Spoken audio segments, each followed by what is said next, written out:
Hello guys, welcome back to the channel. In today's video, I will teach you how to create PDF files with PHP and TCPDF. First of all, big shout out to every single one of the 250 plus people who have subscribed to this amazing channel. We recently crossed the 250 subscribers mark, and it is all thanks to you guys. If you haven't subscribed to the channel, do you mind to explain the reason why? Hit the subscribe button right now and let's head back to the video. Picture this: your crazy client comes back to you again after you successfully passed his PDF files into structured data. He now tells you that he wants you to allow users to download invoices generated on the app as PDF files to their system. It seems like this client is really after our life, but our ego is on the line and developers are not known for backing out of challenges. So you tell him, yes, I can. No worries, bro. No worries. I got you covered, because in today's video, I will show you the easiest way to get started making PDF files with PHP and TCPDF. I will start by creating a PHP project, and the first thing I'll do is to create an index.php file. Inside of this file, I will just echo at a HTML template with an H1 element that reads hello world. We need to open up a browser tab to preview this our HTML template. And if I do just that, you see what we have here is a simple HTML template. The next thing we are going to do is to install TCPDF. We can just visit the website and then click on the link that takes us to the GitHub repository where we can download TCPDF. And I'm going to download that repository as a zip file onto my computer.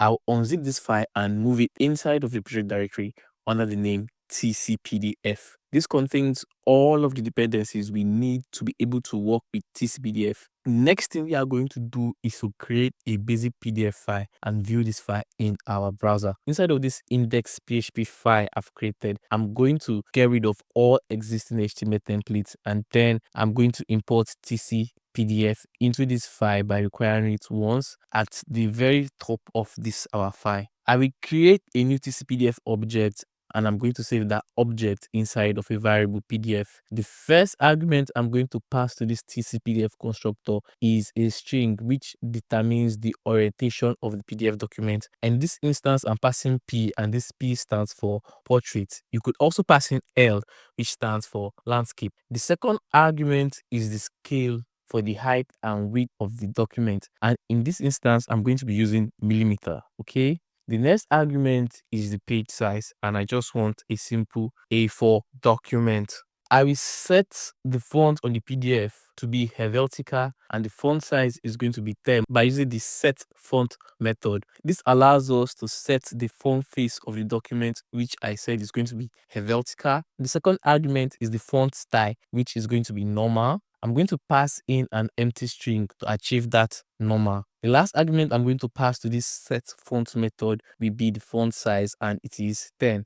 I will use the add page method to add a new page to the document, and what this does is to add a page for us. Then I will use the cell method to write the string hello world to the PDF. Think of the cell like an HTML element. Okay, we can specify the height and width of the cell. We can also decide to add borders to that cell if we want. We can decide to fill out the entire cell with a certain color and do so much more. Whatever text we write into this cell is what is going to be displayed in the PDF. So you can think of the cell like a simple div element. This is how I like to visualize it, and it makes it easier for me to work with.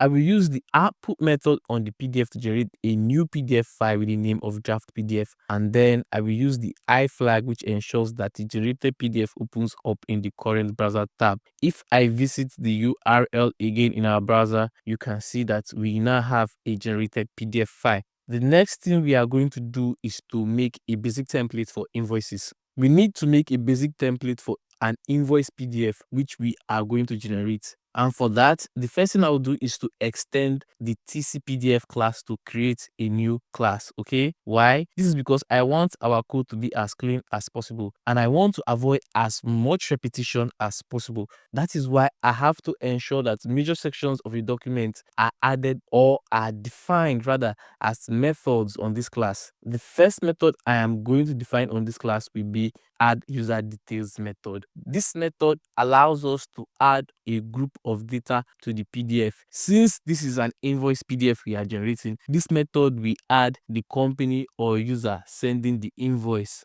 Now, let me explain something fundamental to how TCPDF works, okay? We have a cursor we can use to traverse a TCPDF document from left to right and then top to bottom. You understand? Keep in mind that each millimeter, that's 1 millimeter, will be the scale of the movement of the cursor. So each time the cursor moves from left to right, 1 millimeter of the document has been covered until we get to the end of the document. With this knowledge in mind, we can accurately position the cursor anywhere we want on our document using the X and Y coordinates of that particular position in that document, okay? This is what we are going to do in this method. First, we will move down 5 units from the current position for spacing. Then I will create a cell with the user's name and I will move down to the next line. After this cell, I am now going to create another cell with the user's street address and I will move down again to the next line. And after this cell, I will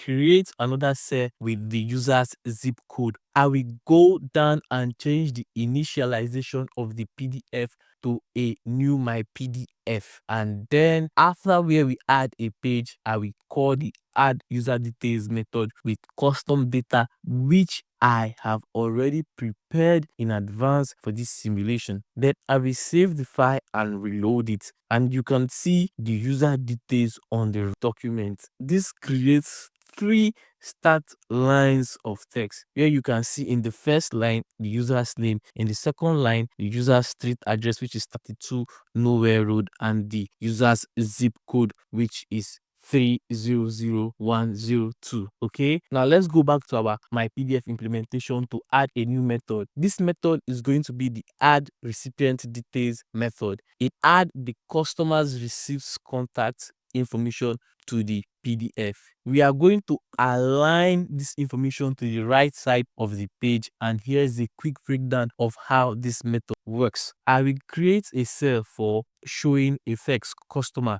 and this is going to be aligned to the right. The width of this document is going to be the full page width, which we can get by calling the get page width method on the PDF object. And since we are extending from a TCPDF class, this in this function is going to refer to the original TCPDF. We have access to this get page width method due to a concept known as inheritance. I'm going to call this method and subtract 30 from it, and then I'm going to ensure that the height of the cell is going to be 4 millimeter, and then the text content of that cell is going to be a text customer. The border will be 0, and then I will ensure that there is a new line after this text by setting that to true, and then I will align it to the right. Next, I will set the font to Helvetica and the font size will be 10, just in case if for any reasons in any method that we are going to define after this method or the ones we've defined before this method, we change the font size. This ensures that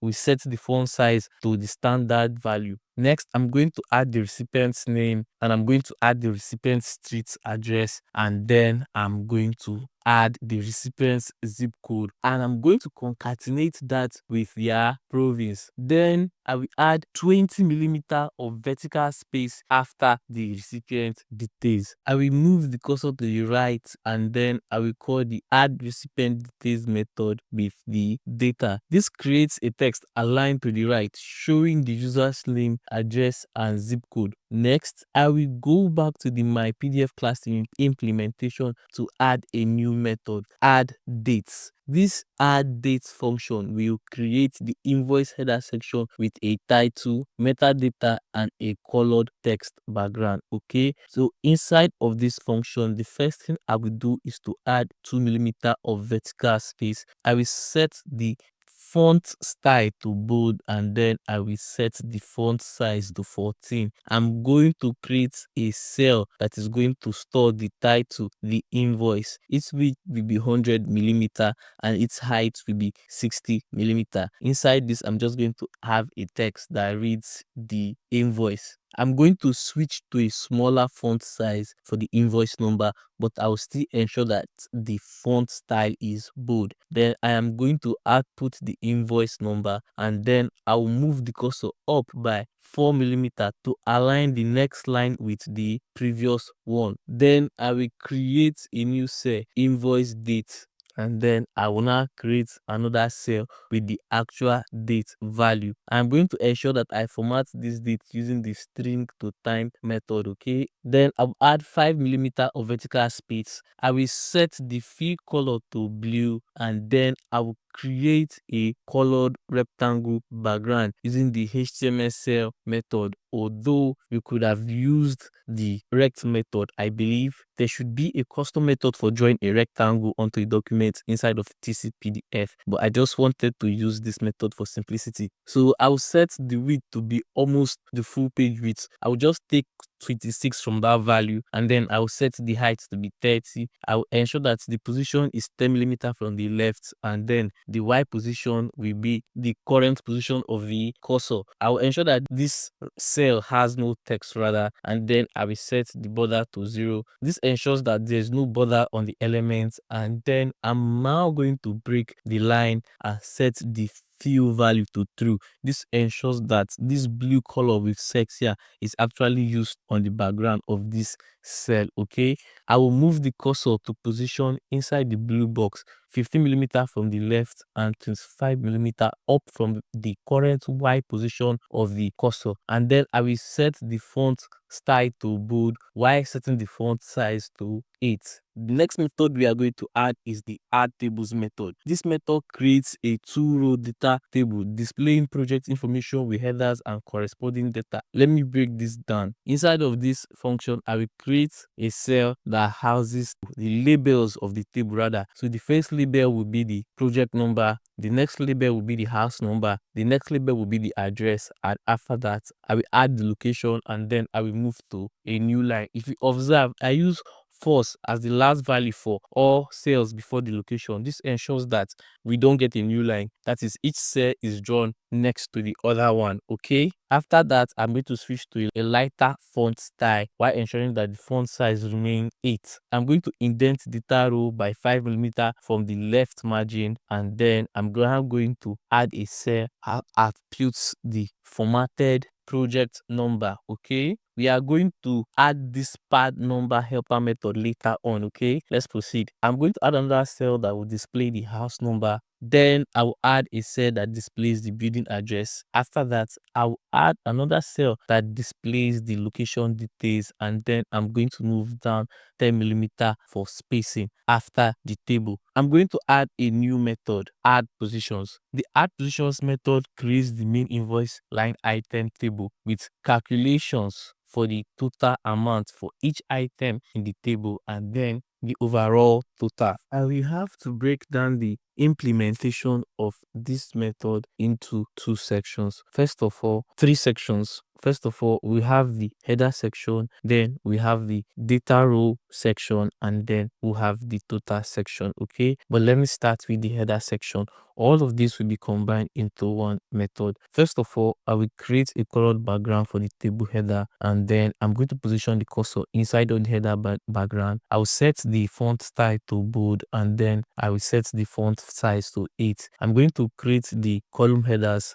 First of all, I will start with the position ID. Then I will start with an empty column. This is supposed to be the column for the description, but I didn't have the time to add the description into this data. I also didn't have much time to adjust the document to account for this, so I just decided to leave it as empty. Then I'm going to now adjust the cursor horizontally a bit, and then I will add the headers for the crowd, the price, and the total. Then I will add the data row loop. First of all, I will create a variable subtotal which I will set to 0, and then I will loop through the positions inside of that data, and for each item in that positions array, I'm going to create a row. First of all, I will add vertical space before each row, and then I will create left margin indentation. Next, I'm going to display the position ID, and then I'm going to add an empty multi-cell. This is supposed to be where I should add the description of each item just to occupy that space. Then I'll add the quantity of the item, and I'm going to display a formatted unit price for each price on the item. Then I'll calculate the total and display it inside of a new cell. The next thing I'll do is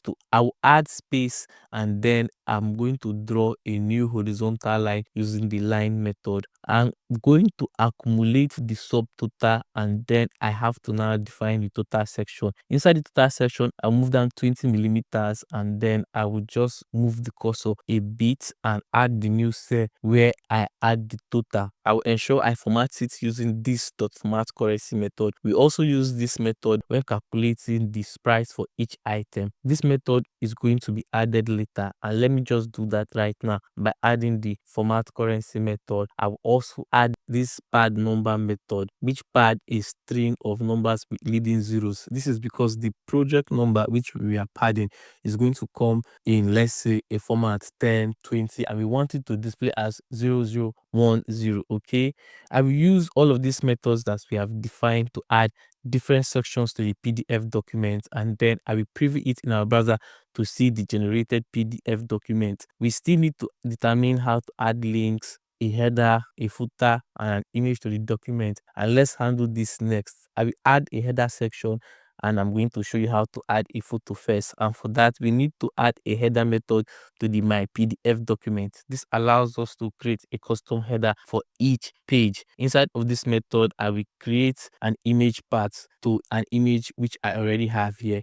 This has to be an absolute URL. Okay, then I'm going to use the image function on the PDF object to create this image, or rather to add this image to this header. I will start with the image path, then I'll calculate the X and Y coordinates of the image, followed by the width and the height, and then I will set the type of the image to JPEG. If I refresh this browser tab, you can see that we now have a nice looking logo. I'm going to let you figure out how to add a footer and links to the document. If you found this video useful and interesting, then absolutely smash that like button. Ensure you subscribe to the channel and turn on the bell notification, and I'm going to see you in the next video.